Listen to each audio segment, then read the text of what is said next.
Hi! This week was an introduction to the basics of geometry. You have seen a lot of terminology and many important results. Let's do a recap. First of all, to be able to do calculations in geometric problems, coordinates are of fundamental importance.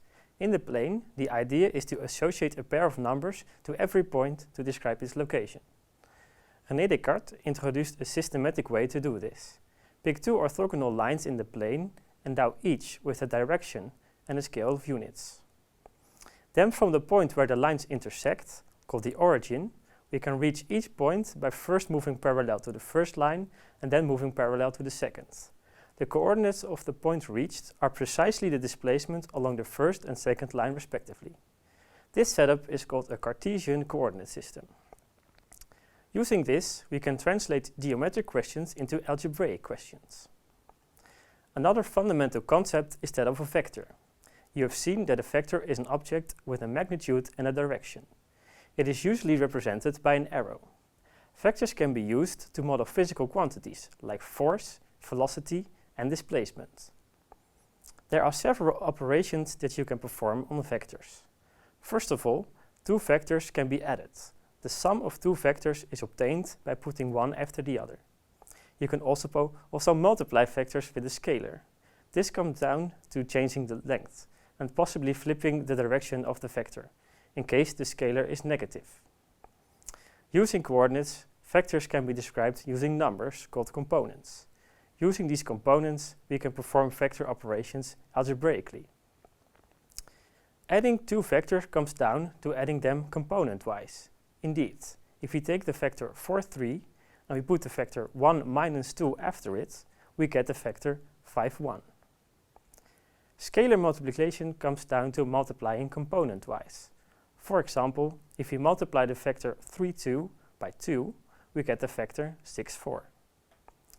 Additionally, we can define another operation on vectors, the dot product.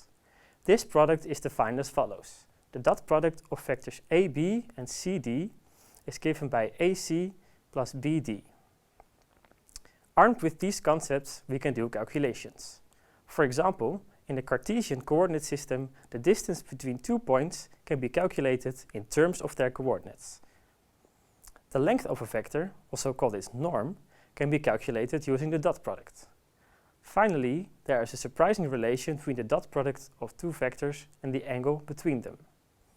The dot product of two vectors equals the product of the norms times the cosine of the angle between them. This relation can be used to find the angle between two vectors.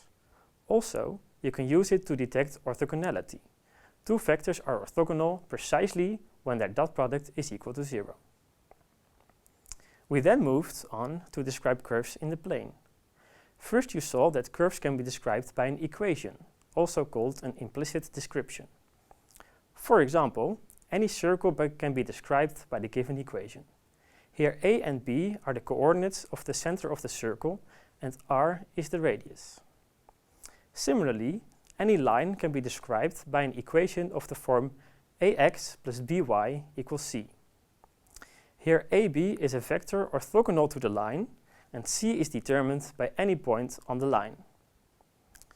Another way to describe curves is by means of parametrization. Think of a mouse moving along the curve. The x and y coordinate of the mouse are both functions of time. These functions, together with the appropriate parameter interval, completely describe the curve. Remember that each part of the curve should be covered exactly once, except possibly for isolated points.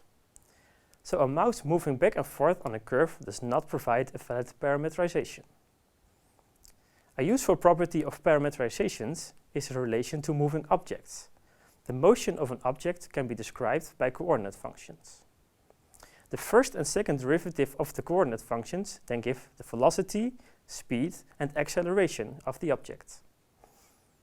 In the exercises, you encountered some standard parametrizations, which we recall here.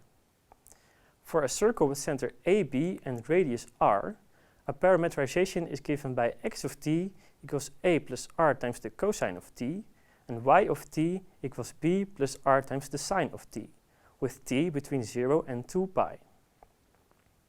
The line segment between points AB and CD can be parameterized by x of t equals a plus c minus a times t, and y of t equals b plus d minus b times t, with t between 0 and 1. And the graph of a function f on an interval a to b can be parameterized by x of t equals t, and y of t equals f of t, with t between a and b. Finally, we considered what changes if we go from geometry on the plane to geometry in space. The surprising answer is not much. Most of the concepts and results that we have seen easily generalize by simply adding one coordinate or component. Points are described by 3 coordinates and vectors have 3 components. Formulas for addition and scalar multiplication are the same. The dot product easily extends, and the formulas for norms and angles in terms of the dot product still hold.